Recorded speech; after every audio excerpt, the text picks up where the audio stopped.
This one, I'm sorry to say that there is, this one I said there is no true, standardized true. So when in human they are doing surveillance, maybe on antimicrobial consumption, and in animal they are doing surveillance in antimicrobial consumption in their own, individually. And when you come together, just a little bit you say about cycling in animal. This is not One Health I think you wanted to practice. We wanted to practice that if we are saying, oh, this now on aware category, you are saying about maybe drugs, those who access, or drugs, these one are in watch, or drugs which are reserved. Are these reserved in animal? Are these accessed in animal? Are these put in a watch in animal? We have different category of categorizing these drugs, and we have the regulations and policies which is monitoring this one, and that we are saying we have ABC category in human, and you have aware in human, and in animal we have ABC, which the drug, the penicillin, the tyrosines, which you are putting on another category, on watch or on reserve. In animal, we are using it as for CBPP. Thank you. Maybe we'll continue with the remaining. As we go, we might just come back to the point. Thank you very much. You've raised very key points. I just take note of the funding issues, sometimes driven by the donor priorities. This is a very key issue to note. Let me move a little bit to Professor Manji, and this time, Professor and all other panelists, I want to give a little bit less minutes because of time. It's evening, and people may want to ask questions. Maybe 5 minutes should be fine. Professor Manji, I want us to go to the healthcare system itself, where, as we have heard the second keynote speaker talking about us preaching things and doing things differently. How can the healthcare system be incentivized to promote the rational use of antimicrobial agents? You have been in this sector and you know where things might be going wrong. Can you tell us how this system can be incentivized? So this is, with all due respect, the VC was here, and the DVCs, the directors, my dear CMO, Professor Nagu, and all protocol observed. I think the answer to this question is very interesting. First of all, it's a very hard question. How do you incentivize us so that we use rational use of antibiotics? Means what will you give us or make us happen in a good way so that we use antibiotic rationally? It's a very tough question, but I'll answer it by answering it the other way around. Thank you. Number one, in order to incentivize, you have to de-incentivize. So for example, if there are two people, one is doing good and one is not doing good, and you reward them equally, then it is a de-incentivization to the good person, because anaona whether you use this way or that way, the incentive is the same. So first you have to de-incentivize the one who did not do the right thing. So the one who is doing the right thing gets the honor of being accepted to have done the right thing. So he is already incentivized in a way. Kwamba kazi yake inakubalika. So my example to AMR is, if you have a strict regulation on the use of antibiotics and the misuse of antibiotic and the rational use of antibiotic, those who are flaunting the rules, if they are punished in the regulations sufficient enough, that will be a deterrent And also an incentive for those who are doing the good things. Kwamba, yes, you see, I always told you not to misuse antibiotics. So Mr. X used 2 doses instead of 5 doses. And his wife, Mrs. X, developed pneumonia and died of a resistant bacteria. Who is responsible? The pharmacist who sold 2 medicines instead of 10 tablets? Because Mr. X is not medically knowledgeable. Or is it the system which allowed him to use 2? Or is it Mrs. X doctor who did not do the right diagnosis by taking a proper history of previous exposure to an underdosed antibiotic from the husband? Or is it that he diagnosed pneumonia and did not do a blood culture and etc., etc.? Who is responsible for Mrs. X's death? So you need to, wanasema, nani atamfunga paka kengele? There must be somebody who should be disincentivized so that the good people are incentivized automatically. But that said, number 1 is to award an innovation on the rational use of antibiotic. And number 2 is to create simple tools which you can just put near your desk while you are prescribing the antibiotic. I know time is limited, but I would like to mention something about the study on mass use of azithromycin. Yes. There was a mass use of azithromycin in children under 5 in Niger, Malawi, and Tanzania. The study was done in Geita. And the study was published in New England Journal of Medicine, a very respectable journal. And they found that there was 37% decrease in mortality in 2 years of a continuous every 3 months use of azithromycin doses on these children. And I almost convulsed because I immediately took that paper, copied it, sent it to a journalist called Buguzi, and I sent it to Professor Said Aboud and Professor Eligius Liamuya, and I sent it to the National Institute of Medical Research, Professor Samgaya, and at that time there was the CMO, Professor Mohamed Bakari, and the principal secretary at that time was, I think, Mpoki, I'm not sure, whoever. And then I created a huge cry. I said, how can you mass distribute azithromycin in children under 5 to reduce mortality? You will do it now. Suddenly it will reduce mortality. 2 years later, massive resistance to azithromycin, and you will be killing scores of people. Penicillin was discovered in 1928 and used and refined in 1942, but now we are expecting 10 million people will die by 2050 because of the same use of the antibiotic, which initially saved 15% of World War II victims. You can see what happens if you are misusing the antibiotic. It was a good thing to use, but if it was misused, what happened? So it came in the newspaper, a whole 2 pages about azithromycin and mass use, and our own research right under our nose, the azithromycin and severe diarrhea and mortality. We had a randomized clinical trial in children under 5 with diarrhea, which was a dehydrating type. And we randomized azithro versus no azithro.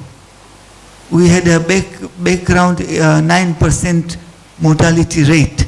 So if you have 1,000 children, you expect 90 children will die of diarrhea within some time, that 6 weeks. So our aim was to give azithromycin and to see if within the treatment arm, the mortality will decrease to 50%, that is 4%. So instead of 90 children dying, we will have 40 to 45 children dying.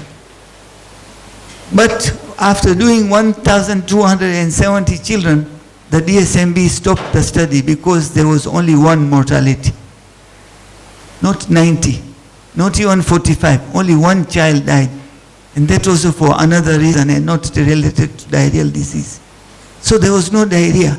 There was no mortality in our cohort of 1,270. And the reason was all the reasons went in because you counsel the mother on ORS and zinc, ORS and zinc, and all of them used ORS and zinc. A proper case management of diarrhea under 5 reduced the mortality, not the azithromycin. So using azithromycin for diarrhea without having any evidence for the organism is toxic. And this research was presented here, right here in this room, with all the stakeholders in a diarrhea symposium, and we did a policy. But we still find everywhere, all the pediatricians, unfortunately, not all, child has diarrhea, azithromycin, zinc, and ORS. Where does this azithromycin come from? Thank you very much. That's a very important question. So indeed, sometimes we don't need antibiotics to solve some of the problems that we have. We will continue, Professor, that discussion. And I think on that same note, we should not always rely on antibiotics. Let me go to Dr. Mtebe Majigo. And this time, let's move to another aspect. Can you tell us the challenges of implementing another control measures in the healthcare settings? And this is the challenge in implementing effective infection prevention and control. This is one area where we could do something, apart from what Professor Manji said, and really reduce the use of antibiotics, reduce infections.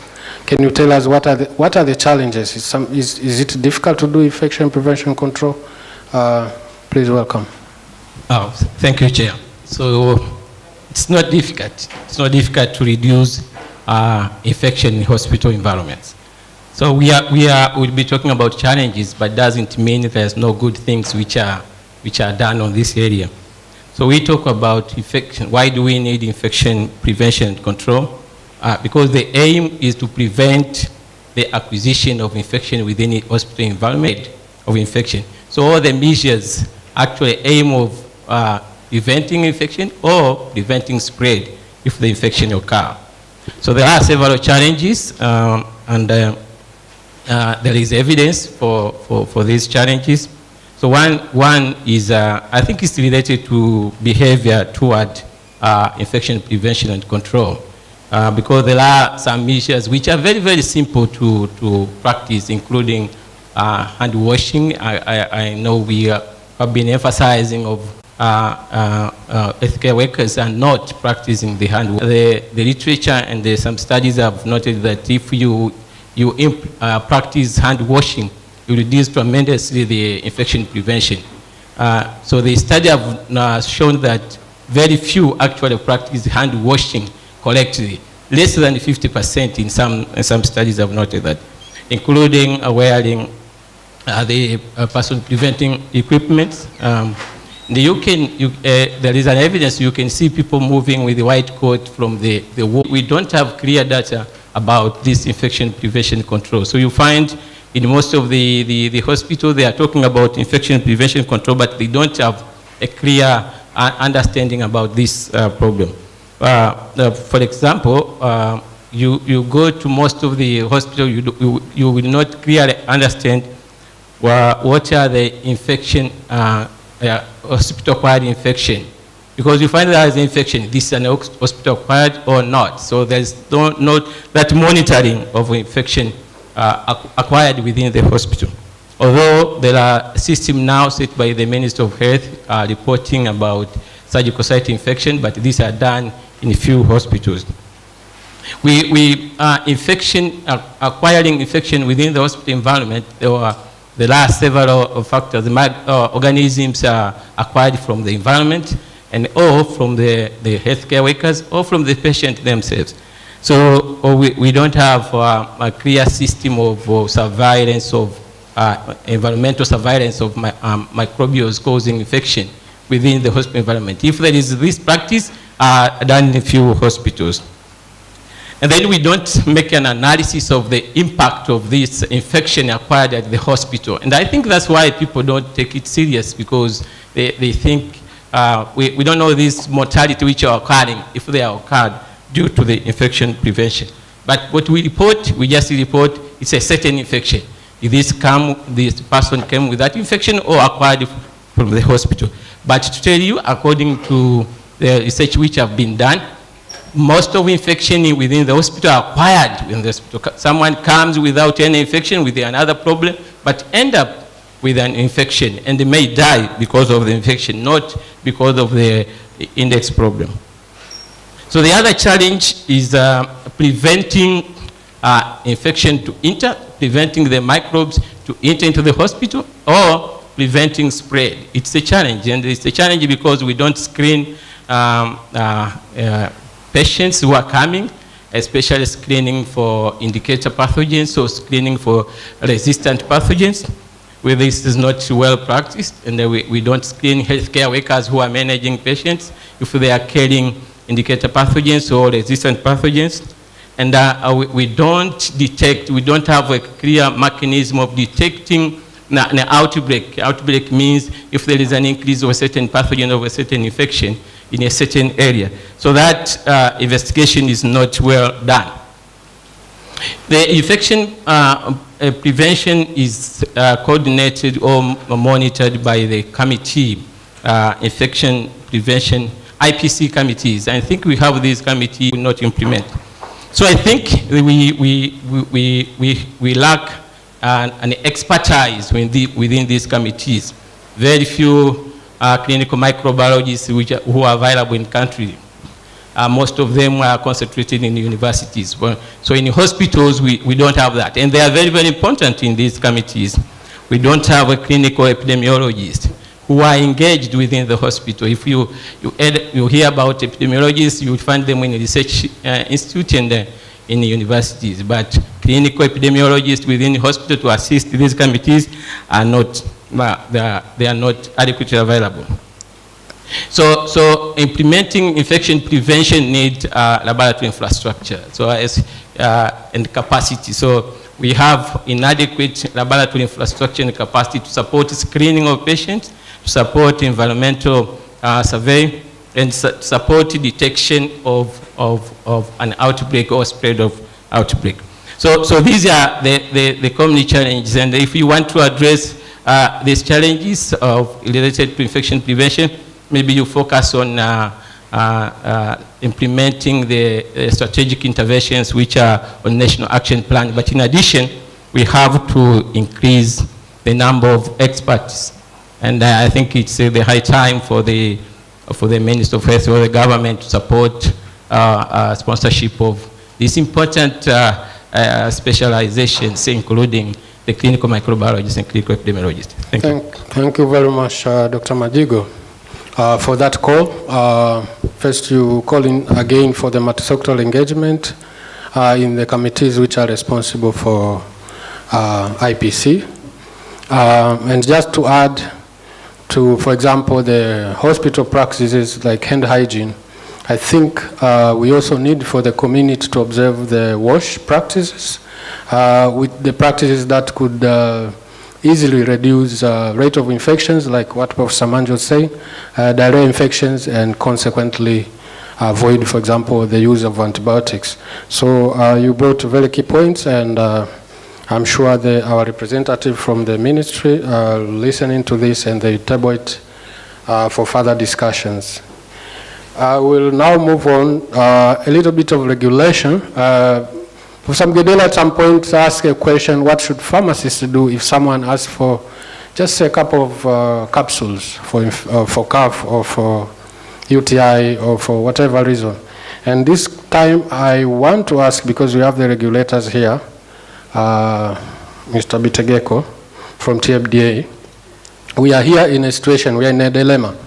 Should we give the medicines to these patients who have not come to the hospital in the first place? The question is, how can regulatory framework be strengthened to support these efforts? Well, first of all, thank you, the organizer, for inviting TMD for this very important symposium. And I would like to recognize the presence of the Chief Medical Officer, who is a guest of honor, Vice Chancellor and other invitees. Well, I think first I should start by talking about TMDA. TMDA, or Tanzania Medicines and Medical Devices Authority, is a regulatory authority under the Ministry of Health. And the TMDA is tasked to regulate medicines, medical devices, and diagnostics. And basically, with regards to medicines, our mandate is to ensure quality, safety, and efficacy of medicines. And due to the limitation of time, I'll try to be brief in terms of addressing the question. And before addressing it, taking into consideration on the theme of this symposium and the presentations, I would like to probably explain basically what are we doing in terms of combating antimicrobial resistance. So our role is to ensure quality medicines. So what we do is we register the medicines after ensuring that we have gone through the evidence in terms of scientific informations. And after registering, we control importation of it by inspecting the imported consignments, and when in the market, we also do inspection, and we also have a structured program, post-marketing surveillance program, whereby we go in the market and sample selected medicines that we test it in our laboratory.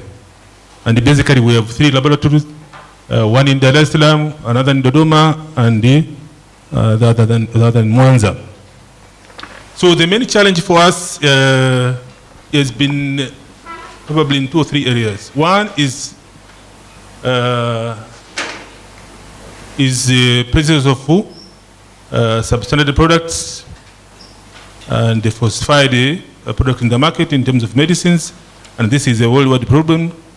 And that's why we are embarking in terms of conducting inspection and sampling the medicines. And the other issue has been at the point of use, in terms of the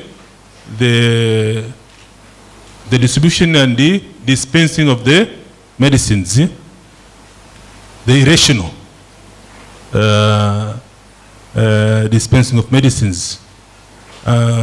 When it comes to registration of medicine, the TMD comes in terms of ensuring quality and safety, and the Farmers Council comes in terms of the professional practice, and even the Veterinary Council in terms of the professional practice in terms of veterinary outlets.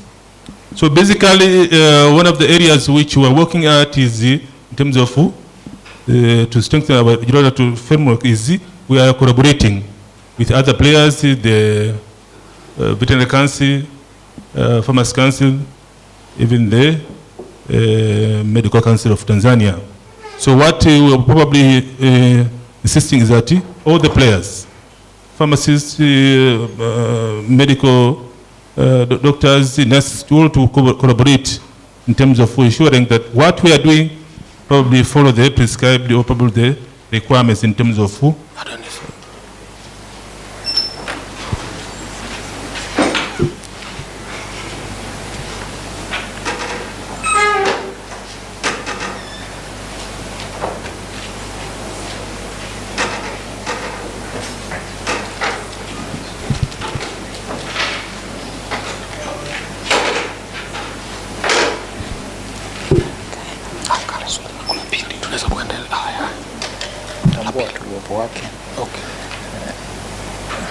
Okay. Thank you very much. We want to recognize the arrival of our guest of honor, the Permanent Secretary, Minister of Health, Dr. Seif Shekalaghe. Welcome very much. So we were just discussing after the keynote presentations and some of the presentations we have with us the panelists, members, and we're just going through some discussions to just probe some questions that can help us to improve strategies and interventions to prevent antimicrobial resistance. And we were just hearing from Mr. Adonis Bitegeko, who was telling us the regulatory framework to control how antimicrobial resistance can be prevented, at least in the aspect of TMDA and other related collaborators. Welcome. Okay, thank you. And probably just to, on that point is, the proposal over here is, in order to strengthen the regulatory framework is a collaboration, as said by other panelists. The other issue is probably due to the increase in the number of outlets of medicines and the mushrooming of unlicensed outlets for medicines. This is an area whereby we're having a challenge, and we are working together with the Ministry of Health in terms of having more resources in terms of human resource and the financial resource, so as to be able to have the right number in terms of personnel who can man and oversee the practice in terms of ensuring whoever were involved in the distribution chain or dispensing the medicine the rational way, and with the right personnel in every premises who dispense antimicrobial based on the prescriptions. The other aspect is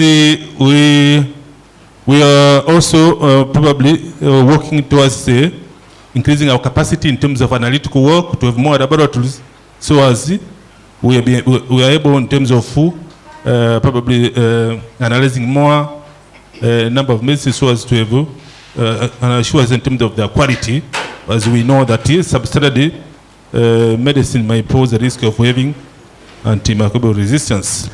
Yeah, we also thank you very much. Sorry to interrupt you, but I think you have taken note how your contribution to, controlling substandard medicines in the market can help to probe this problem. For example, if people are given antibiotics with substandard quantity of the antibiotic, that can lead to dose and subsequently suffer from antimicrobial resistance. Thank you very much. And I forgot to say that panelists, if you feel free to also speak in Kiswahili if you really wanted to, and convey your message effectively. So we have two more panelists. We want to discuss a few things, and then members of the audience, you will be allowed to ask questions. Let's now go to the chief pharmacist, Mr. Daudi Msasi. As we heard, he's the focal person in the National Action Plan, and I want to ask him to let us know what are the essential components for the effective antimicrobial stewardship program to be integrated. I know they've been working a lot on these stewardship programs, but how can it be effectively integrated in the existing healthcare systems and structures? Perhaps that is the missing component, and tell us how this can be done better.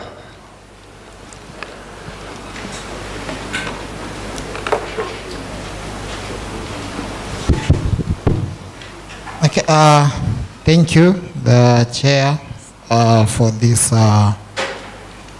good question, of which I should elaborate because we are working on that one. And just for it to be quite clear to me, and the less probably I'll speak in Swahili. Na nilikuwa nauliza, mimi ndio nimemuuliza hivi kuna Muingereza humu? Akaniambia hamna. Nikamwambia naruhusiwa kuongea Kiswahili, akasema naruhusiwa. Kwa hiyo nikaona niongee Kiswahili. Kama nilivyotambulishwa, ni focal person wa MUHAS nchini. Na swali liloelekezwa kwangu ni la uwakili. Tunaita uwakili, stewardship, wanatumia neno uwakili. The stewardship.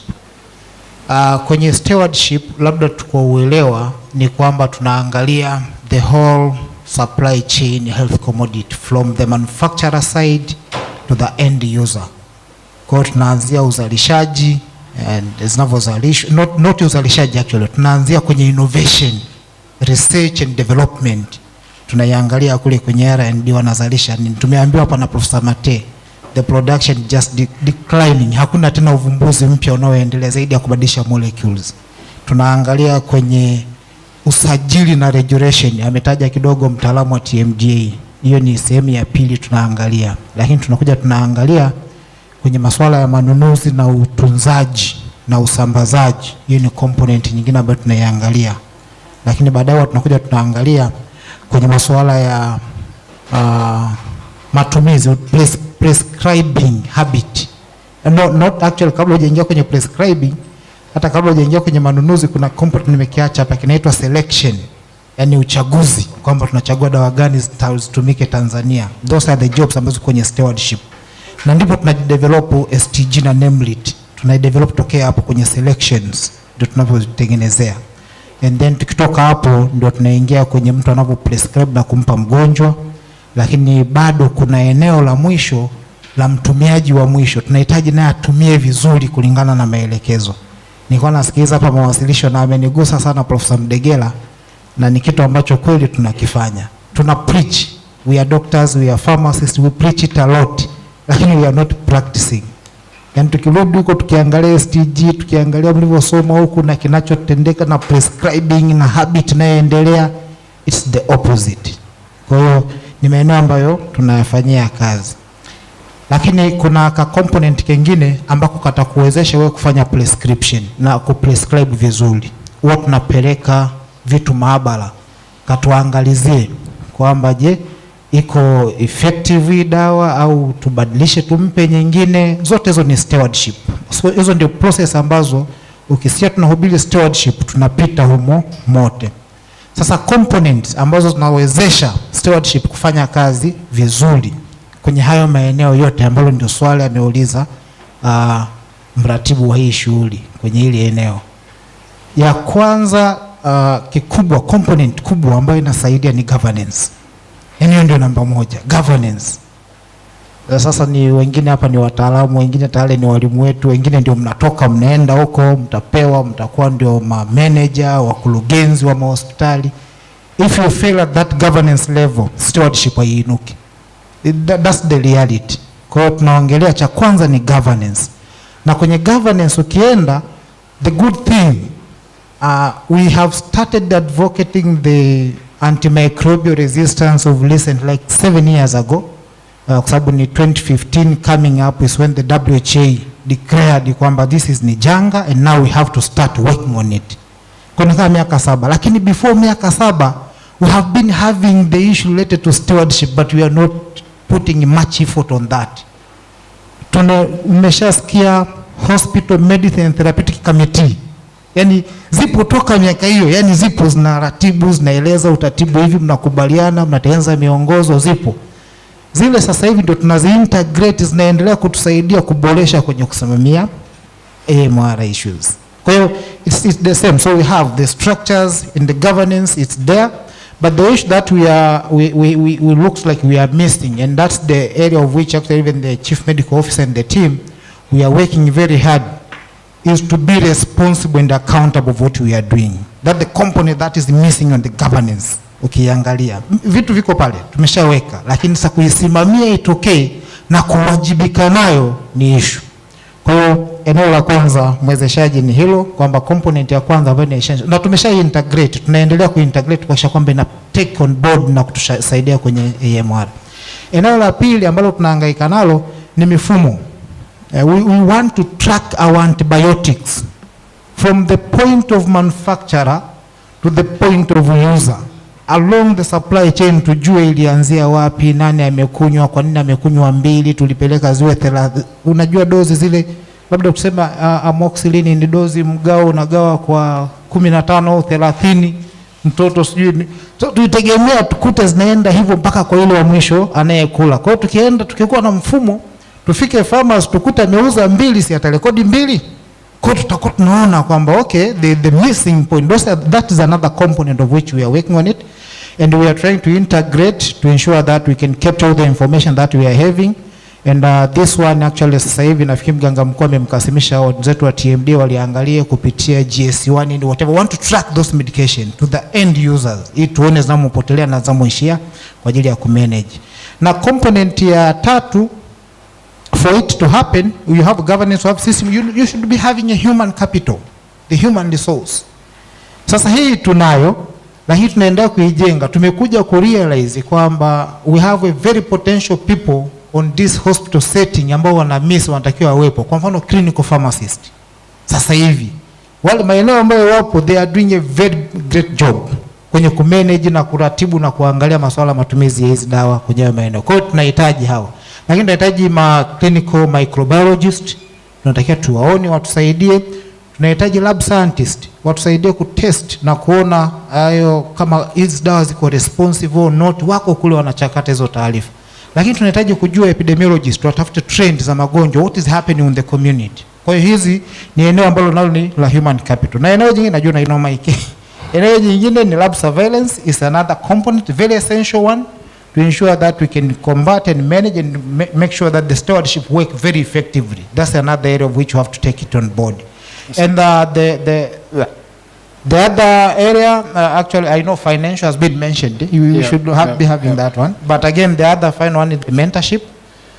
So we are integrating the people that are at the facility. We are mentoring them to ensure that they can be on board to help us move with the stewardship programs on those areas. Thank you. And that's why we are establishing the AMS stewardship at the hospital level. Asante. Thank you very much. So you really have touched the human resource, which is a very key component, again coming to the same question, sectoral engagement, which has been spoken before. And you have talked about new cadres to be introduced like clinical pharmacists, and I hope there's a lot going on also integrating these cadres in the government how do you say, schemes. So I hope all these things will be taken care of. So last but not least, the next panelist, pharmacist Regina Richard. She's from Tamisemi, and she works with the community, and I want to know at their level how the community engagement and behavior change and communication could play a role in antimicrobial resistance, at least in the perspective of Tamisemi, and whatever they are doing to really address this problem. Karibu, pharmacist Regina. Asante Chair, I can see we have changed the wind direction, so we are going to use the mother tongue. Natambua uwepo wa Katibu Mkuu wa Afya na distinguished guest, protocol observed.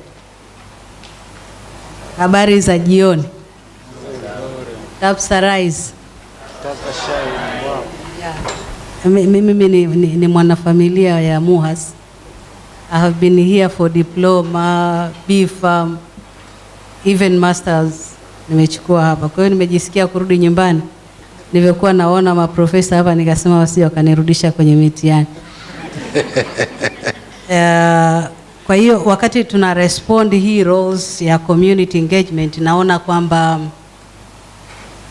presentation nyingi ambazo zimefanywa na presenters mbalimbali, wote mtakubaliana na mimi, tuliona kuna gap kubwa katika uelewa wa swala zima la AMR. So tuna engage vipi community katika while fighting for this battle of AMR? Number one is to create awareness. Hello? Yes, creation of awareness katika community level. Na napoongelea community level hapa naongelea hata sisi tuliopo hapa, kwa sababu some studies wote mmeona kwamba zinaonyesha regardless of age, sex, skills and the like, we have a tendency of using antibiotic irrationally.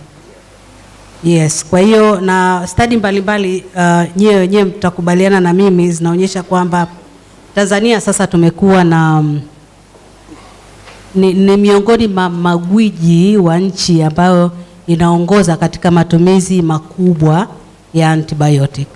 Kwa hiyo tukisema tu antibiotic zisitumike irrational bila watu wanajua impact, consequences, of health impact on MR bado ataendelea kutumia. Lakini profesa pia alituambia the best scenario ambayo hata sisi huwa tunafanya. Wewe ni shahidi kwamba ni mara kadhaa tumekuwa sisi wenyewe ambao ni wataalamu wa dawa, lakini pia wataalamu wa afya, tumekuwa tukinywa dawa either bila kuwa diagnosed au you feel like a flu, you take the medicine. Kwa hiyo hii hapa tunataka distribute community awareness, tunamaanisha ni pamoja na mimi na wewe. Lakini pia wote tunafahamu kwamba nikisema antibiogram maana yake ni profile ya mdudu dhidi ya dawa. Sasa hivi antibiogram nyingi ambazo zinatengenezwa katika hospitali inaonyesha kwamba dawa zile ambazo zinatumika mara kwa mara ndizo zinazotengeneza usugu kwa wingi. Kwa mfano, let's say tukichukulia isolate wa E. coli ambaye amekuwa isolated katika sampuli let's say ya damu, mkojo, whatever, iliyokuwa isolated upanga na ile ya mazese, unaweza ukakuta zikabehave tofauti. Kwa nini? Kwa sababu kwa mfano unaweza ukafikiria ciprofloxacin ikawa labda ni rahisi, lakini pia ikawa inatumika kwa wingi sana maeneo ya mazese kuliko ya upanga. Kwa hiyo hii inatuambia nini sasa? Hii inatuonyesha wazi there is a need kuelewesha jamii, lakini pia kuabide with STG. Dawa ambazo ziko kwenye aware tunazijua kwamba zile ambazo ziko access, watch na reserve basi zitumike katika utaratibu. Kwa hiyo sisi tunaamini kwamba community ikiwa imefahamu haswa impact au consequences ya health impact on AMR, naturally matumizi ya dawa yanaweza yakapungua. Sasa sisi kama TAMISEMI tumejipangaje? Kwanza tunapoongelea TAMISEMI, maana yake ni we call it ofisi ya Rais TAMISEMI. TAMISEMI ni tawala za mikoa na serikali ya mitaa, ambayo sasa mimi na wewe ndiko ambapo tunatoka. Hello? Yes, more than 95% of citizens wako chini ya mamlaka hiyo, au we call it at subnational level. Kwa hiyo sasa tunafikiria kwa sababu pia wananchi wengi wako kule, na tunafahamu pia tuna hizi medical outlet, na some studies naonyesha sawa tuna matumizi mengi sana ya dawa za antibiotic, lakini ukisoma sana kwenye studies dawa hizo nyingi zimetoka kwenye private facilities.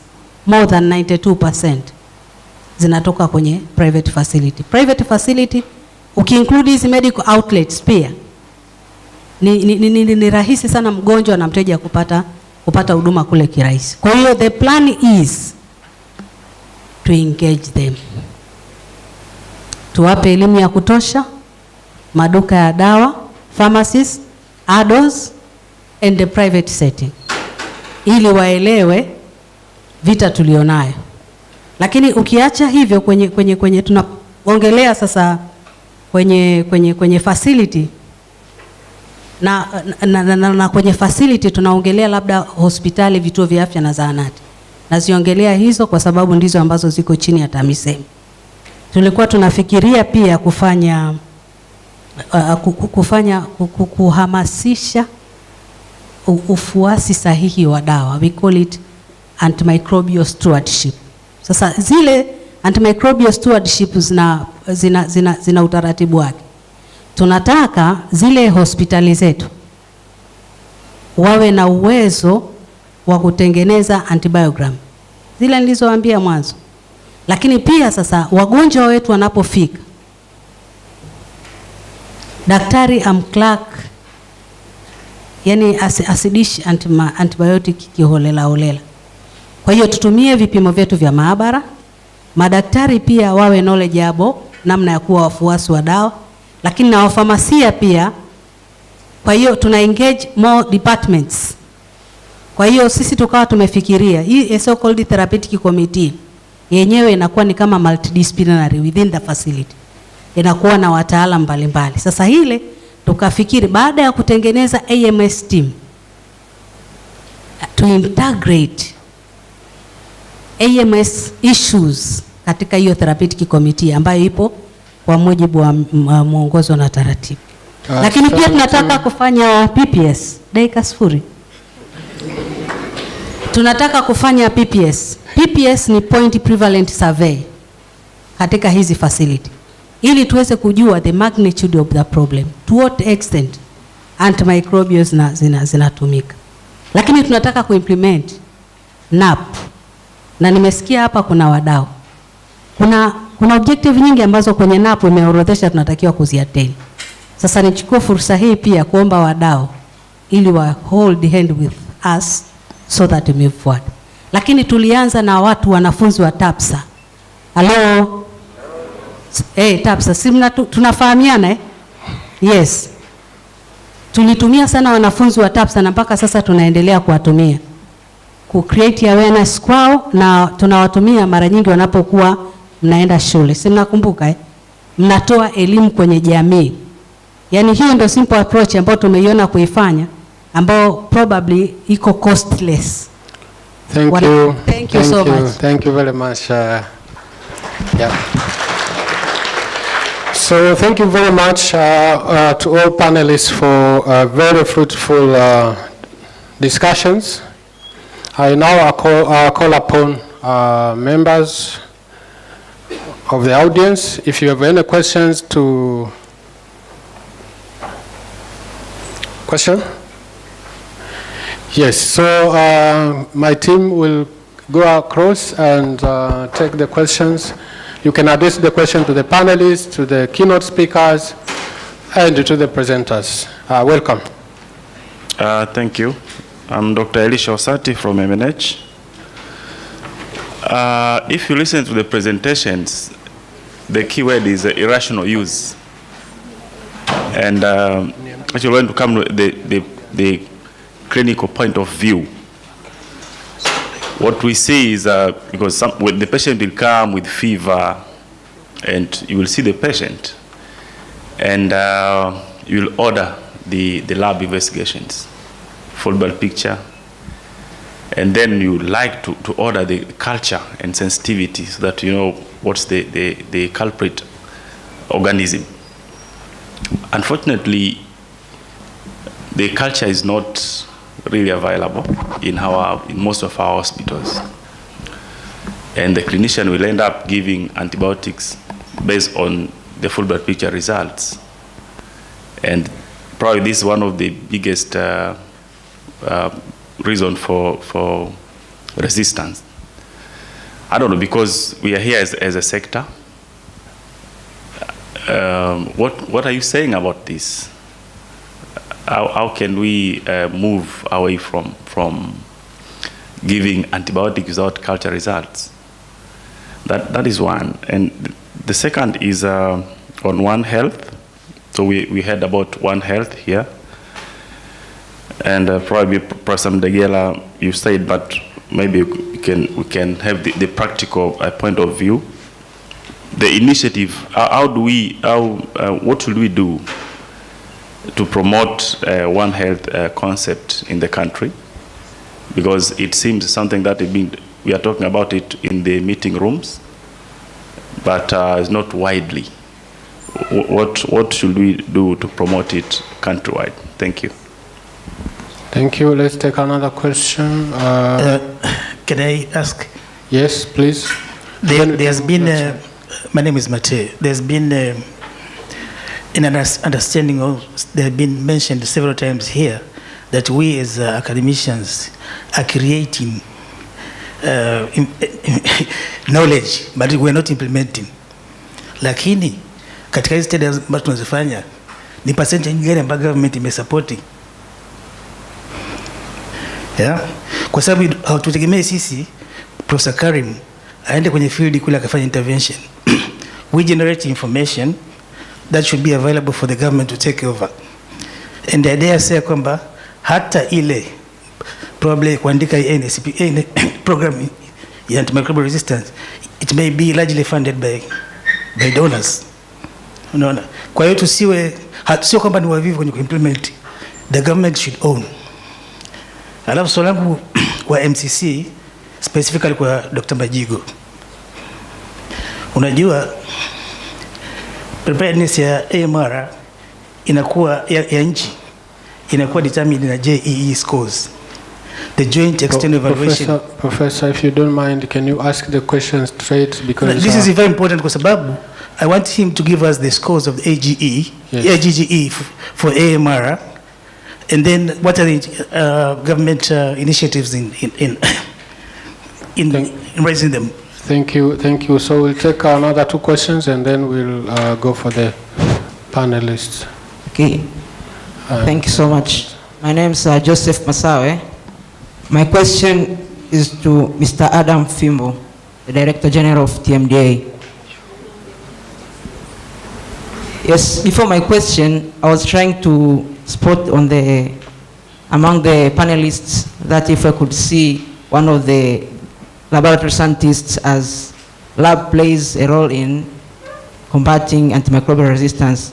Now, as I failed to spot one of the lab scientists among the panelists, now my question goes to Director of TMDA on how do TMDA cooperate with boards or with lab scientists boards on implementing the National Action Plan on combating antimicrobial resistance, as TMDA cooperates close with the Pharmacists Council. My question is how do you cooperate with lab scientists councils? Thank you, Joseph. Last question. Okay, we'll take one and then one more. Last question from the back. Okay, thank you. My name is Hamisi Msagama. And swali langu litaenda kwa chief pharmacist. Ameongelea kuhusu kuintegrate AMS activities kwenye therapeutic committees. So anaona kuna umuhimu wa kuweka patient representative ya wagonjwa kwenye that multisectorial structure, sababu tumeona kuna umuhimu wa kupata the views za wagonjwa kwenye how they use and consume antibiotics. And the second one goes to pharmacist Regina. May appreciate the mchango ambao wanatoa students hasa wa pharmacy. So there is a need of establishing a course or a trainings ambazo zitawa include wanafunzi wa vioni kuanza kulearn na kuelewa One Health approach, kwa sababu sisi ndo tunaingia kwenye system ili tusije tukarudia the same. Asante. Last question.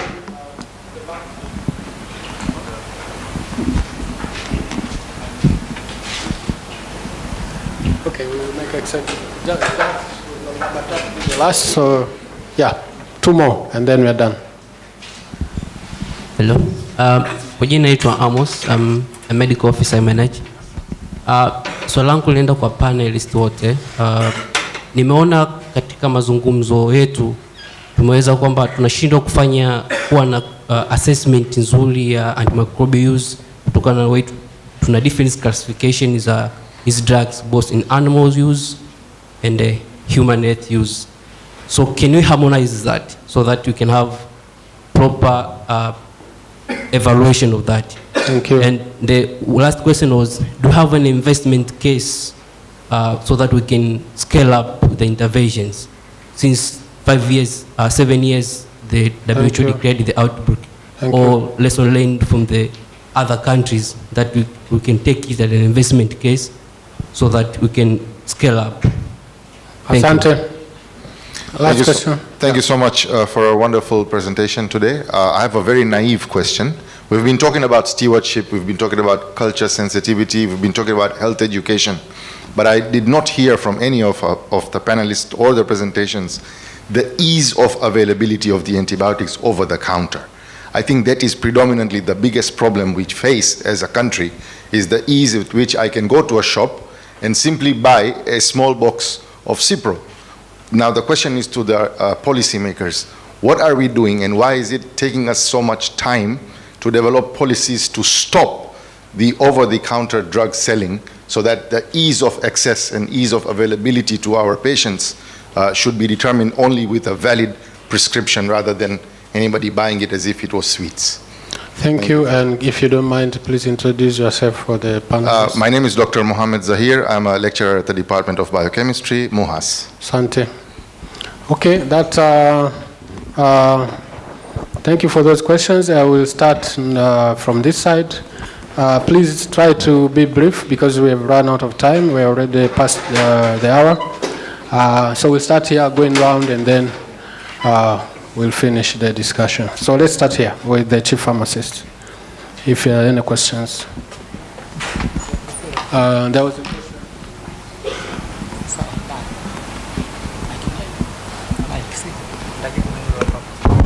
Asante, mimi nitajibu machache. Kwanza la Muhammad, be assured that the government is working on it, and I've listened, I think in 2020 we released the first legislation for the prescription, just to control the prescription medicine. We wanted it to come in force by 2020, but there are issues of which actually you could see we are working on strengthening the capability of the facilities so that people can access the service directly to the facilities. At that point, we'll start enforcing before we can go on that, and then you leave other people dying if they could access something for their lives. But we are working on that very effectively. And the second one is from the how can we harmonize the animal and the human source. Be informed that for the first time we have the standard treatment guideline for animals. Naomba tupigiane makofi. For the first time in Tanzania tumepata STG kwa ajili ya wanyama, and that's the starting point towards harmonization, because what we'll be setting for the animal to start with is the same we'll be setting for the human part to start with. Kwa tumesha, the government is on that on top, and then we see like we are moving on. And you talked about the MTC having the patient on board. Let's take that as an idea. I have my boss here. We have taken as an idea, then we can work on it to ensure kwenye medicine therapeutic committee kuna mgonjwa naye ana represent the team. Probably my boss is there, will talk about it. The rest nafikiri naomba niwache na wenzangu wajibu. Nimetaka matatu. Yeah. Thank you very much. Nafikiri ile umelijibu kwamba we have a treatment guideline now kwenye animal. Kwa kweli ni effort za One Health. As peke yetu animal tusingeweza, lakini efforts za kwamba One Health, what you are doing maybe in human health, and nini ambacho wasipofanya watu wa animal kita affect kwenye human health. Kwa maana hiyo imetufanya ku pull out na sisi kwa na treatment guideline, lakini we are working on nameplate also. So very soon tuta work out na tapata hiyo nameplate. Lingine nafikiri namwachia pia professor atakuja kumalizia kwamba concept ya One Health tutaifanyaje iendelee, lakini now we are at a good stage, kwa sababu kama tulivyosema tulikuwa na dawati kwenye ofisi ya waziri mkuu. Kitu cha kwanza, hichi ni kitu cha kwanza ambacho nakumbuka wakati huo then Professor Mdegera na Professor Kileo, Kileo, wakati huo wanaanzisha, nakumbuka kabisa waliwahi kuambiwa kwamba hii hamtaweza, let animal wawe animal uko wao nani wafanye mambo yao ya animal, let human wafanye human, let watu wa mazingira wafanye mazingira, wataendelea. Hamtaweza tena. Waliambiwa na kiongozi mkuu kabisa, kama sio katibu mkuu, lakini nakumbuka alimwambia hivi, tunaomba hata kama ni deski, hata kama ni afisa mmoja akae pale kwenye nani yako, ofisi yako. Akasema no, ofisi yangu hamtaweza. Lakini kitu kimoja tu alichokisema, nakumbuka profesa alimwambia hivi, hata kama utamweka nje kwenye corridor, asema paka ni paka tu, kazi yake ni kukamata panya, awe mweusi au mweupe, lakini kama anakamata panya ndio paka. So aliweka deski na sasa imekuwa section, na sasa lazima itakuwa idara. So one has to enter.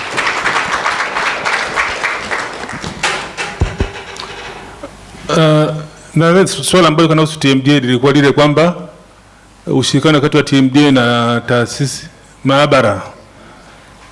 Labda pengine kwa vile kwa sijazungumzia hilo, sisi TMDA tunashirikiana na maabara mbalimbali kama maabara ya private laboratory, National Public Health Laboratory, na hasa especially kwenye kufanya assessment na performance test, diagnostics Kwa tunafanya ushirikiano na hizi maabara. Lakini pia ndani ya TMDA tuna laboratory scientist wapo.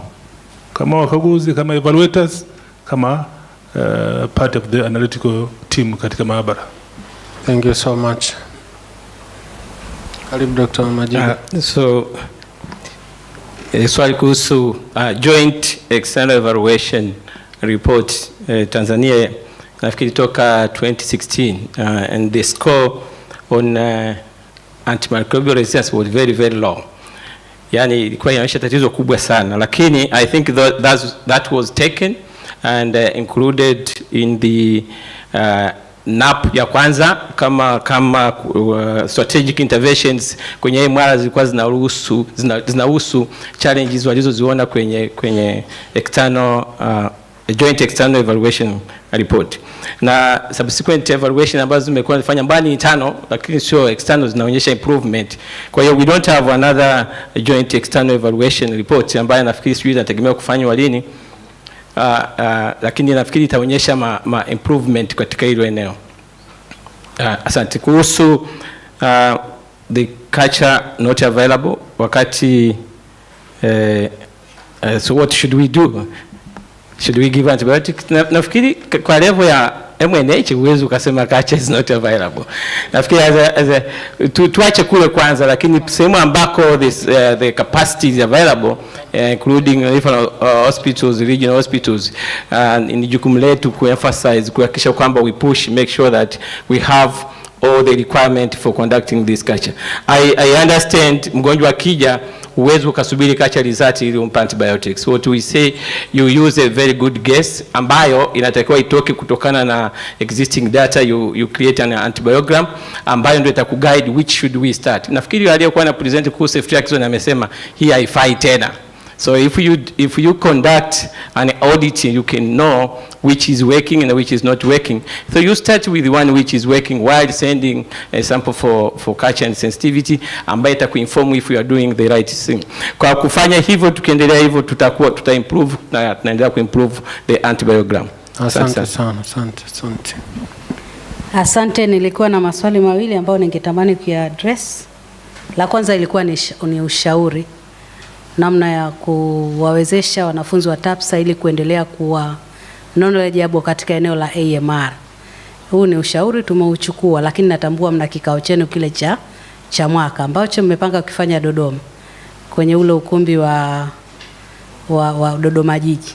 Kwa hiyo pia tutatafuta avenue na kuona namna ya kuliaddress vizuri. Kuhusiana na swala la culture na sensitivity kwenye hospitali, ameliaddress, lakini kwa upande wa hospitali za wilaya na vituo vya afya viko vinavyofanya. Maboresho mengi yamefanywa na serikali katika kuimarisha miundombinu ya hospitali ili kuwezesha kutoa huduma bora.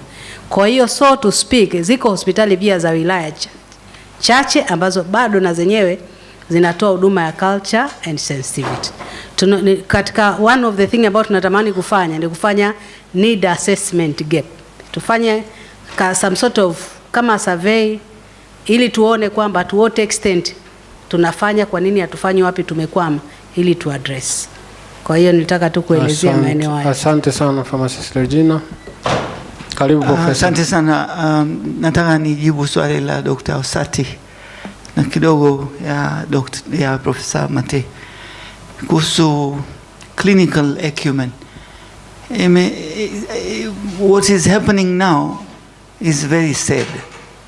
Kwamba tunavyowafundisha wanafunzi bali kuwafundisha kwamba wachukue historia ya mgonjwa in detail. Ukishachukua historia ya mgonjwa in detail, alafu ukichukua clinical features kuanzia utosini mpaka kwenye nyayo, ukishazit combine 80% ya diagnosis utakuwa umeshapata.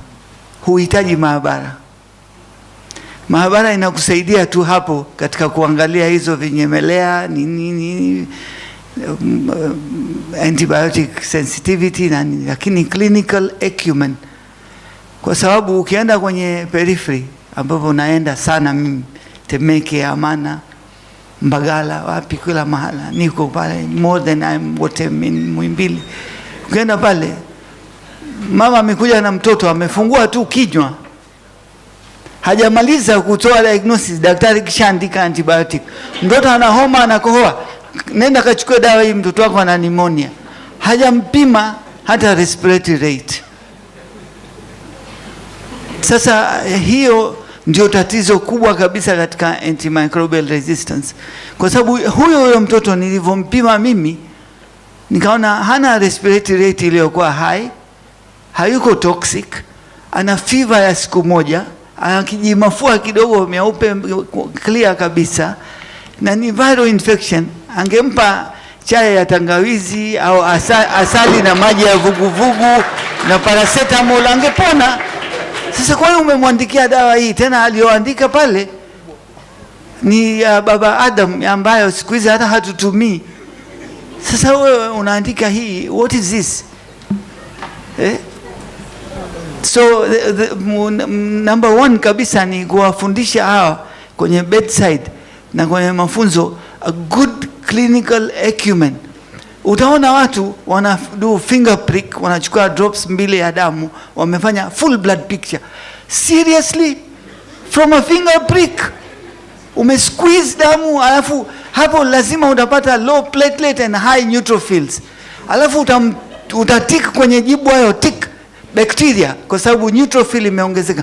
Mimi nikikimbia kutoka mlango huu pamoja na kuchechemea mpaka mlango huu, alafu kanipiga full blood picture, neutrophils zitakuwa high scientifically.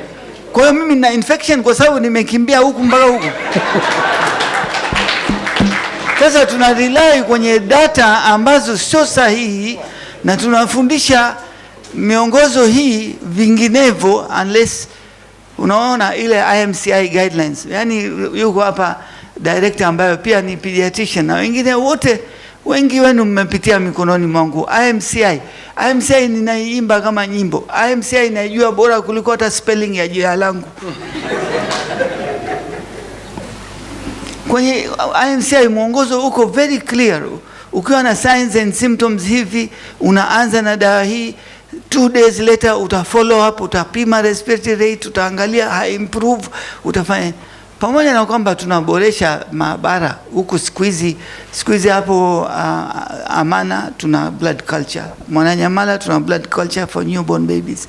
Sasa ilikuwa hamna mwanzoni, lakini tuna algorithm ambayo ni nzuri, ambayo imesave. In fact katika hiyo Vision 2025 ya hiyo mkukuta, mkakati wa kupunguza umaskini Tanzania, one of the mkakati uliowekwa ndani yuko ilikuwa to implement IMCI strategy.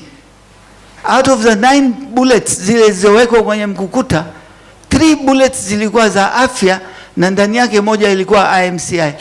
Wangapi tunafanya IMCI katika vyuo vikuu vyetu hapa Tanzania? Asante sana Professor. That's a very key question that we need to continue the discussion. And I hope we have touched most of the questions, unless the keynote speakers have anything to add. Keynote speakers, Professor Mdegela, do you have?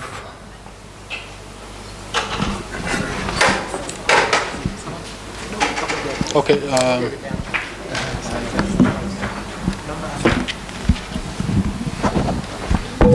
Asante. There was a question from, I think from, Professor Mate, the commitment of government on AMR, especially on using the research findings that are currently happening. I want to assure him that we have started, and based on the standard treatment guideline that we are using currently, we extracted some of the data from the research that was done at Bugando and KCMC, and partly from in the other district related to the antibiotics and the rest. So until we even added the nitrofladanto, and I think it was out, but it found it very effective from those research, and then we added it on the treatment. So we have started using it. So keep up presenting the information we are using on making decision during preparation of the guideline. Asante sana. Nataka ni comment hilo. Asante sana. Asante. So very briefly, Professor Mdegela, and then hand over to the MC to continue the next activity. So karibu Professor. Asante sana. Ilikuwa ni ongeze tu kwamba how can we ensure One Health approach works. Kwa kifupi, kama nilivyo present, tulivyoanza miaka ya 90, a lot of resistance. Now at national level is working very well. Kwa hiyo, if we have to advance One Health iweze kuwork na itusaidie, we have to move to subnational level. Sasa the good thing ni kwamba we are getting a good support from the national, na from the Prime Minister's office, President's office, mpaka huko chini. Sisi wenyewe tumeshaona umuhimu. If you go through the curricula, the certificate na diploma, we have pushed them. They are now teaching their students na kufundisha wafanye One Health practically, both from the public health, animal health sector na environmental health sector. On top of that, push from outside, kama nilivyosema, development partners. This morning, mtaalamu hapa ni shahidi, tumetaja support ya One Health kwenye national level, wakasema hatutaki kusikia hicho kitu. Certainly it work, kwa sababu wish ya government iko pale, wataalamu want it to go there, kwa sababu 80% ya Watanzania wako kule chini, graduates, degree holders yao hawafanyi kazi vijijini. Mifugo tunayosema haiko kwenye urban areas, 80% of it wako mijini. Kwa hiyo itaweki kwa sababu kuna push ya government, sisi wenyewe we see the need of it, alafu donors wana push to that side. Cha mwisho ni hicho cha kusema kwamba mimi nafurahi. Yani hata kama tukisemwa vipi, amenikumbusha rafiki yake wa Nyerere, narudia, Mao Zedong alisema, when you have rats, the color of the cat doesn't matter. Black, yellow, provided it catches rats, is a good cat. Nimefurahishwa sana na kilichosemwa na professor hapa. That the reality, change your mindset. I tell you, kwa kifupi tu, niko pale SUA, I used to believe, hata nikienda Ulaya, simple practice, simple test lab, zinafanya kazi na zinatoa majibu. Lakini leo mtu anakaa na kuambia, without sequencing, I cannot treat. What? Tanzania, hatuwezi tukavuna enough eti kwa sababu tuna invest kwenye DNA technology. SUA tumeprove, just spacing, waambie watu wapande kwa wakati, wapalilie kwa wakati, you get bumper harvest. Wanataka mpaka technology, DNA, ndio tuweze kuvuna mahindi ya kutosha. So guys, let's go to the roots. Hivi vitu vidogo vinatusaidia sana. Asante sana. Asante sana Professor. With that comment, I just want to thank all the panelists who will be now taking the back seat. All the panelists, we thank so much for your time. You know you are busy. Makofi kwao. Nawashukuru sana keynote speakers, nawashukuru all presenters, nawashukuru mgeni rasmi, Chief Medical Officer na viongozi wetu management ya chuo kwa kutuwezesha kufanya hii symposium. Sasa naomba nirudishe microphone kwa MC atupeleke kwenye session yetu ya kufunga. Asanteni sana, tuwapigie makofi wote. Asante sana. Huyu alikuwa ni mwenyekiti wa kongamano hili, Profesa Sangeda. Asante sana na panelists wote waliokuwepo mahali hapa, na asante sana kwa watu wote mlivyoweza kukaa. Lilikuwa ni session nzuri ambayo tumeshindwa hata kuikatisha nusu. Tunashukuru sana. Sasa bila kupoteza muda, naomba nimkaribishe makamu mkuu wa chuo Profesa Andrea Pembe aje aseme maneno machache. Naweza kuwakaribisha mganga mkuu wa serikali ambaye atamkaribisha mgeni wetu rasmi ambaye atakuwa ni mtu wa mwisho kuongea katika sehemu mahali hapa. Lakini baada ya kumaliza kuongea, nitaomba tutoka hapo nje ili tupate picha pamoja. Asante. Karibu makamu mkuu wa chuo.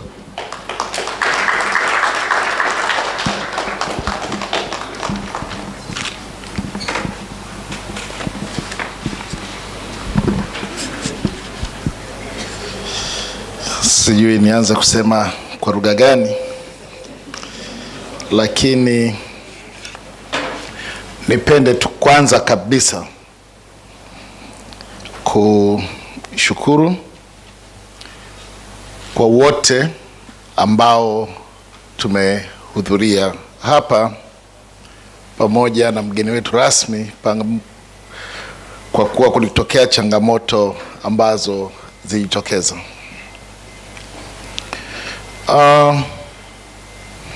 Ndugu zangu wote, nikianzia na mtafiti mwenzetu ambaye ndiye ni permanent secretary katika wizara yetu ya afya, Dr. Seif Shekalaghe. Wewe ni mtafiti, ulikuwa IHI, wewe ni mtawala, umefanya katika ngazi tofauti, kuanzia huko ambako ndiko tunasema wananchi wapo, na wananchi sisemi wale wananchi wengi tunapenda kuzungumza jioni, ni wananchi halisi. Lakini kutoka katika utawala wa wananchi umeenda katika utawala wa juu katika wizara na kuwa mmoja kati wa waamuzi katika mambo ya sera ambayo ni muhimu sana katika nchi hii.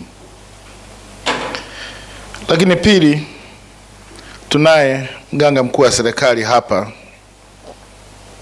ndugu yetu Tumaini Nagu, ambaye naye ni zao letu la hapa ndani MUHAS. Tumekuwa naye toka tunaanza kusoma, tunamaliza, kaenda nje karudi, na kaenda kuwa kiongozi wetu katika wizara ya afya, katika kuhakikisha kwamba sisi ambao ni watendaji na watoaji huduma huku chini tupo tunatoa huduma yetu vizuri, na vile vile akituangalia tunavyotoa miongozo mbalimbali na kutenda kazi zetu. Tunakushukuru sana kwa kufika siku ya leo na mpaka hapa ambapo tumefikia. Asante sana. Ndugu wote ambao walitoa abstracts zao, lakini vile vile wamekuja kutoa mazungumzo mbalimbali, na nikianzia tu mgeni rasmi kwa kuwatambua, ni vizuri kidogo kwa sababu ni muhimu watambue. Kuna siku utakuwa kwenye dawati lako la mamlaka ukawakumbuka angalau ukasema na huyu naye alikuwepo. Nikianza tu na Profesa Mark Mate ambaye alitoa keynote speech kwa siku yetu ya leo, lakini pia Dr. Gibone Mwakisambwe ambaye alizungumzia swala zima la clinical audit on ceftriaxone resistance in the adult intensive care. Vile vile mtaalamu wetu mkongwe katika One Health,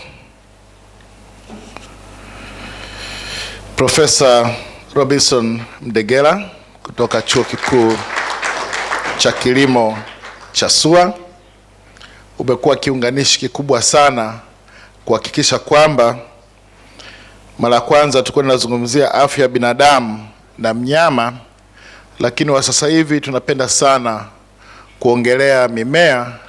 Kwa hiyo kwa ujumla tunasema ni afya ya binadamu na mazingira yote yanayomzunguka. Hicho inabidi tukiweke vizuri kabisa, kwa sababu tafiti zetu zinatuonyesha katika wanyama, katika mimea, na sisi tunaoishi bonde la Msimbazi hapa Dar es Salaam ni hatari sana. Antimicrobial zilizokutwa katika mimea tunayotumia, dawa zinazotumika na ambazo tunakula ni tishio kubwa sana kwa afya ya binadamu, lakini ni chanzo cha Antimicrobial Resistance ambazo tunaziona. Tunakushukuru sana kwa uwepo wako hapa na kuendeleza.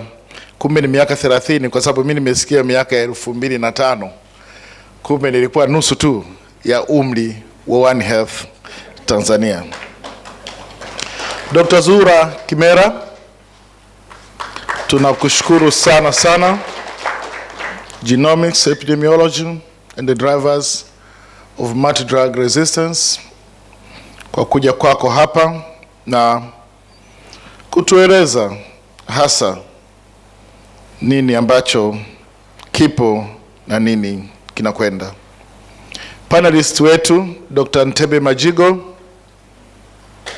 sijui kama upo, tunakushukuru sana.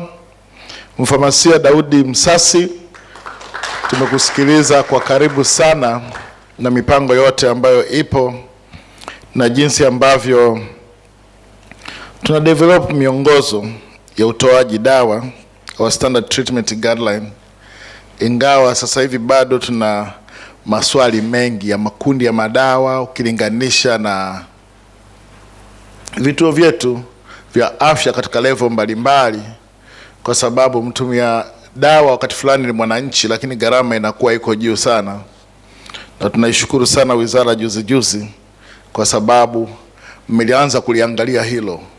It's so important kwamba dawa zipatikane kwa wahitaji ambao wapo.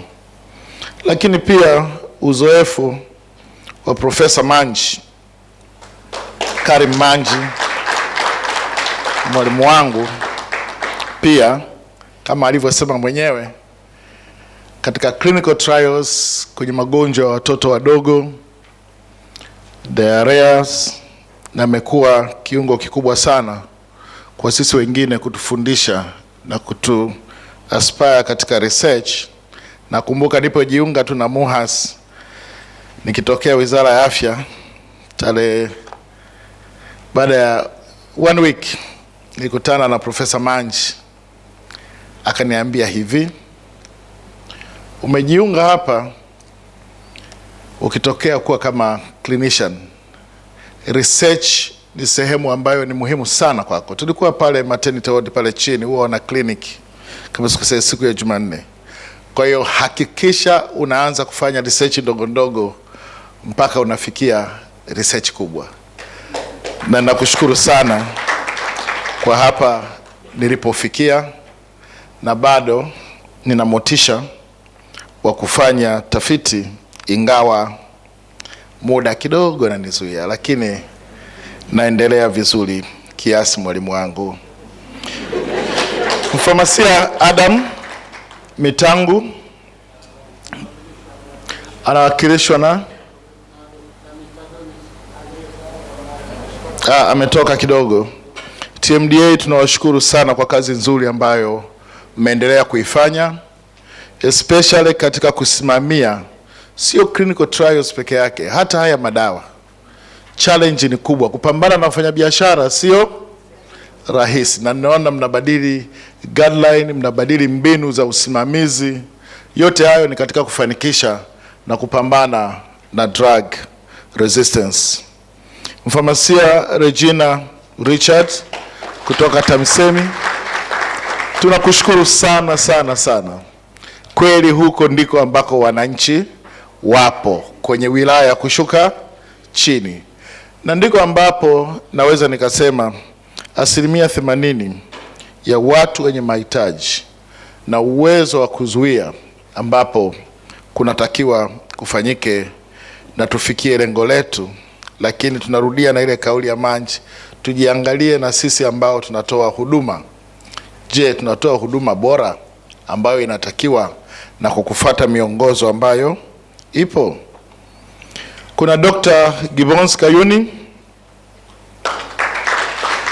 tunakushukuru sana sana kwa uwepo wako, kwa sababu kama nilivyosema, One Health ina involve environment, ni mifugo, mimea na chote ambacho tunaendelea nacho.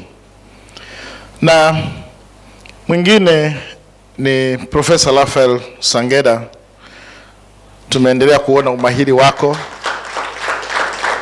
Hili ni moja kati ya maeneo yako ambayo unashiriki zaidi katika mambo ya genomics na bioinformatics.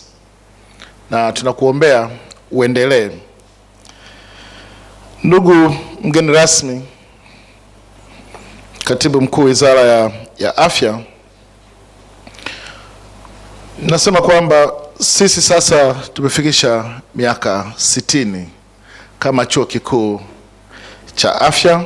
Tulianza kama skuli ya tiba ya Dar es Salaam mwaka 1963 na leo ni mwaka 2023. Tulikuwa na programu moja ya diploma wakati ule ambayo mwaka 67 ilibadilishwa na wakaanza kuchukua degree na wote waliingia, na chuo chetu mwaka 68 kilikuwa part ya kitivo cha tiba cha chuo kikuu cha Dar es Salaam, wakati ule college under the East Africa, lakini mwaka 70 University of Dar es Salaam ikawa full fledged university na sisi tukaendelea. Lakini leo hii tumefikia wanafunzi 4200 ambao wapo kwa wakati, na tumekuwa na programu za degree ya awali ambazo tunaziendesha 13, lakini tuna programu 81 katika master level ambazo tunazitoa. Kwa hiyo nasema kwamba tunakuwa katika hilo. Ndugu mgeni rasmi, miaka yetu 60 tumepita, tukawa chuo kikuu kishiriki, na sasa hivi kuanzia mwaka 2007 sisi ni chuo kikuu kamili MUHAS. Chuo chetu katika wafanyakazi ni kama wafanyakazi 730, na katika hao wafanyakazi 425 ni wafanyakazi ambao ni wanataaluma. Lakini niseme tu hao 100 wengine wameongezeka mwaka jana na mwaka huu. Kwa hiyo wengi bado wako level ya chini katika kuhakikisha kwamba tunaanza kujitayarisha kutanuka zaidi, lakini na vile vile kuanzisha campus ya Kigoma. Kwa hiyo baadaye wengine tutaenda Kigoma kwenda kuimarisha huko. Ni vizuri, ni geographical distribution ya higher education within Tanzania, ili tuweze kucapture pia market iliyoko upande wa magharibi wa nchi hii, wa nchi za Rwanda, Burundi, Kongo, Zambia na Malawi pia, ingawa iko kusini zaidi, kuweza kuona kama internationalization yetu inaweza ikaongezeka. Kitu kikubwa katika chuo kikuu kwanza kabisa ni kuongeza rasilimali watu katika afya. Hiyo ndio hasa lengo kuu ya uanzishaji wa chuo hiki. Lakini cha pili ni katika kufanya research ambazo zitasaidia afya wa Tanzania, na si afya wa Tanzania tu, lakini kuhakikisha kwamba afya hii inaongeza uchumi wa Watanzania mmoja mmoja na uchumi wa Watanzania wote. Na cha tatu ni kwamba tunatoa huduma za afya. Katika huduma hizi za afya pia kuna huduma za ushauri ambao tunasema ni ushauri wa kitaalam ambao ni consultancies katika mambo yote yanayohusu afya, na tumekuwa tukishirikiana kwa karibu sana na Wizara ya Afya popote ambapo panawezekana sisi kuweza kuchangia mawazo yetu katika maendeleo makubwa ya chuo hiki.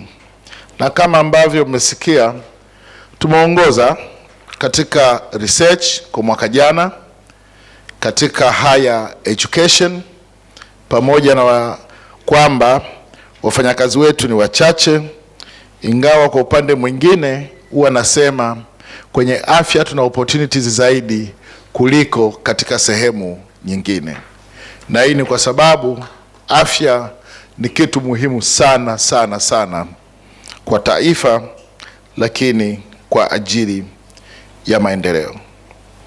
Sasa hivi tunahangaika si kuipanua Muhimbili peke yake, lakini kuipeleka kwenye 4th generation university. Kwa hiyo tunategemea kabisa sehemu ya innovation ambayo inatokana na tafiti tunazozifanya, lakini huduma ambazo tunatoa basi tuiweze kuibadilisha na kuwa kama commodity, na vile vile commodity hiyo kuingia katika market, na kiingia katika market ina maana kwamba iende katika uzalishaji. Kwa hiyo nguzo nyingine kubwa ambayo inakuja ni university industrial linkage. Hapo ndiko ambapo tunataka tukipeleke chuo chetu hiki kikubwa. Kwa hiyo najua ni mara ya kwanza kufika kama katibu mkuu, ndio maana nakueleza yote haya na uweze kuyasikia.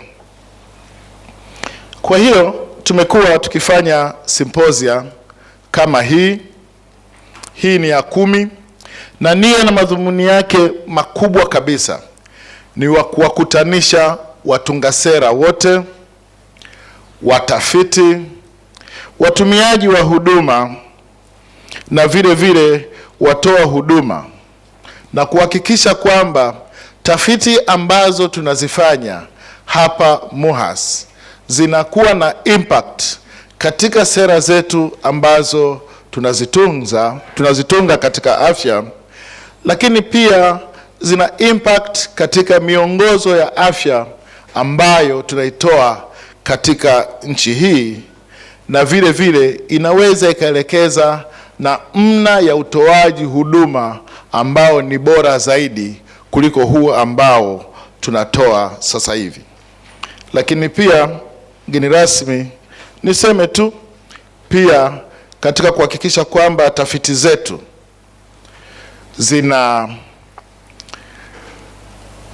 zinatayarisha afua au interventions ambazo zitaleta impact zaidi. Mgeni rasmi, huko ndiko ambako tunategemea kabisa kuipeleka na kukijenga chuo hiki kiendelee kuwasaidia Watanzania, kuisaidia serikali ya Tanzania pia na kusaidia organization nyingine zote ambazo zipo. Mheshimiwa mgeni rasmi, kwa hayo machache na kushukuru sana kwa kunisikiliza, lakini pia naomba tu nichukue fursa hii niweze kumkaribisha mganga mkuu wa serikali Profesa Tumaini Nagu aweze kutoa yale mawazo ya ujumla kuhusu combating drug resistance in Tanzania, na baada ya hapo aweze kukaribisha, na unajua una maneno mazuri sana ya kutuambia, na baada ya kutusikiliza kwa muda mfupi. Asante sana. Karibu Profesa Tumaini Nagu, mganga mkuu wa serikali.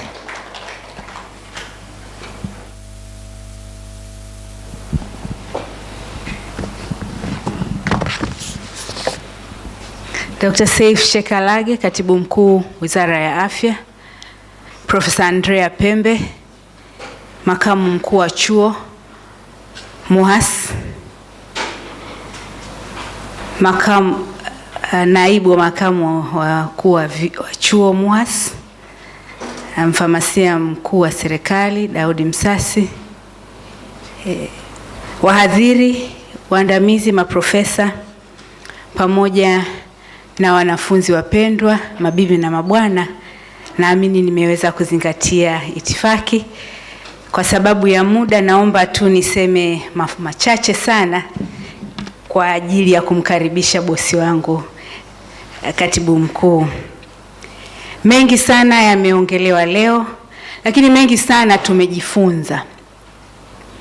Kitu ambacho tumejifunza, katibu mkuu na mgeni rasmi, ni kwamba kwa kweli tatizo la usugu wa vimelea dhidi ya dawa lipo kwa ukubwa sana.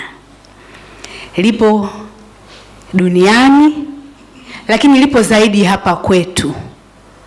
Na hapa kwetu litatuathiri zaidi, kwa sababu watu wetu, kwanza tuna changamoto ya upatikanaji wa huduma. Madawa yapo lakini ni machache na ni ghali. Kwa hiyo kama tunaendelea kwenye changamoto hizi za hii kubwa ya usugu wa vimelea dhidi ya dawa, itakost maisha ya watu, itakost uchumi wa nchi yetu, na tutaendelea kubaki nyuma, tusiendelee mbele. Kwa tumejifunza mengi sana, lakini kikubwa tulichojifunza kwamba miongozo na sera zipo.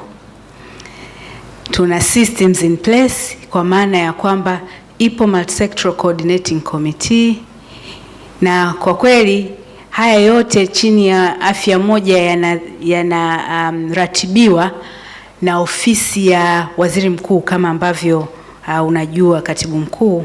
Kwa hiyo ofisi kubwa kabisa za serikali hii zinatambua tatizo hili na kwa kweli zimejitoa.